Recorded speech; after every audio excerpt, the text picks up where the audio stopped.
Sabi dito, isa-isahin mo natin ito, no? Buksan niyo yung Bible niyo sa Matthew 26. Marami ho yung verses, pero ito lang yung pinili ko para magkasya yung time natin. Matthew 26, 31 to 35. Ang layo-layo ho ng title nito, ha? Jesus predicts Peter's denial.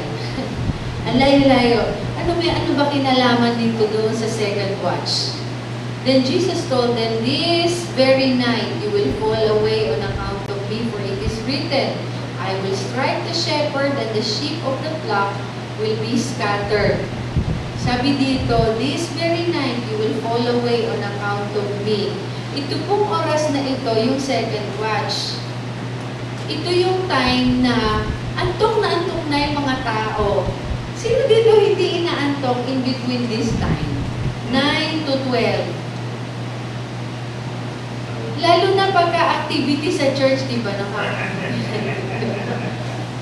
Lalo pagka nag-i-speak na si Pastor, si Ate, si di ba nakakaantok yung 9 to 12? Pero kung may papanoorin ka, recently, ano pa yung mga nakaka-excite? 24. Mga binenta nyo na CD, nakakaloka. Ngayon, naghahanap kami tuloy ng season 3. Kasi yung binenta nyo, 1 and 2. Alam nyo, nakakaano nun, di ba? Pagka ganun na ako lang yata ho ang pwera dito sa pagkakataon na ito kasi hindi ko talaga ako, good na TV watcher. Hindi ko talaga yata sa TV. Pag ako nanonood ng TV, natutulog ako talaga. Nahihiwan si Pastor ako, natutulog ako talaga. Pagbasahin mo ako ng libro, pag gusto ko yung binabasa ko, madaling araw na pipiitin mo pa ako. Pero yung manood ng TV, talagang natutulog ako. Alam niyo, pagka gusto mo yung pagka alam mo something good is in store, mamumulagan ka talaga eh. Ngayon, pag magpe-pray ka, alam mo time of great favor to, at alam mo mayroong naghihintay na empowerment ng Holy Spirit dito, sa ganitong oras, palagi ko mamumulagan ka talaga. Ako ho, yung hunger ko for the visitation of the Lord, it started a long time ago. Dalaga pa ako. Hindi naman agad-agad ako bibisita ng Lord. Takot na paghihintay na tungangaan kami para akong nagbe-bird watching in the night.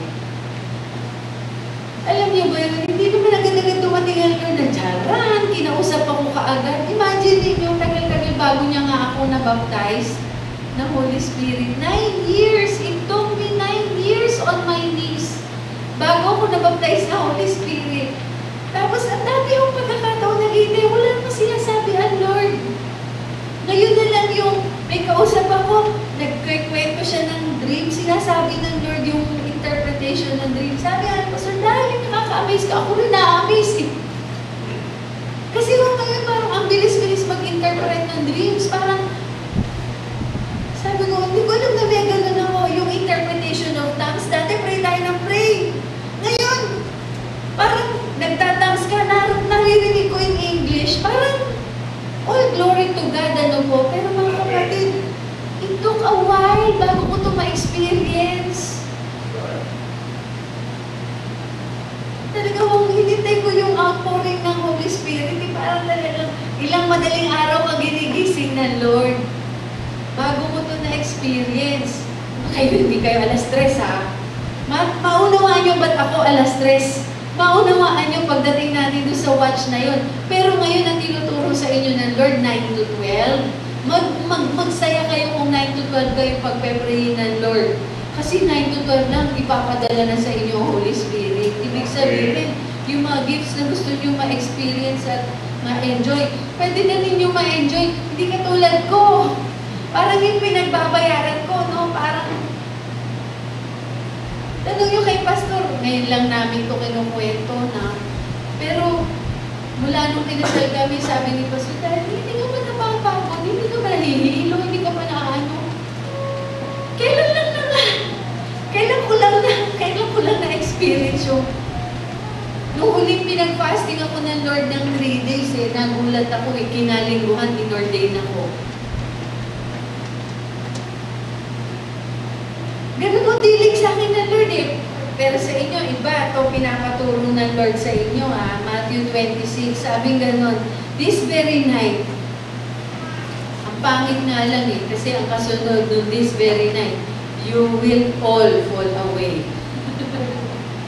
Bakit? Kasi alam ng Diyos na hindi madali na manatiling gising between 9 to 12. Tignan niyo yung verse 36. Sige, dun muna sa verse 33. Peter replied, sabi ni Peter dito, even if all fall away on account of you, I never will. Nakita niyo yan?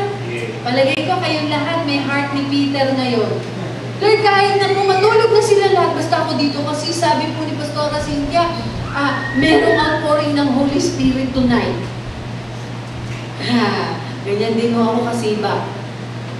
Nung malaman kong, Lord, bibisitahin ako, mula nung binigay niya yung word na yun, mararanasan mo pagbisita ng Lord sa'yo. Makikipag-usap ka sa Lord, kakaulayawin mo ang banal na Espiritu. Mula nun, hintay na ako kahit 3:00 ng madaling araw. Pero kailan lang? Ito si Peter parang kayo siguro, ganun lahat kayo. Mamaya, 9:00, magpapagabi na ako sa church hanggang 12:00 ako magpe-pray. Kasi sabi ni Sister Cynthia, mayroong outpouring ng Holy Spirit. Sabi ni Peter, kailan sila magsiuwi na basta ako hindi.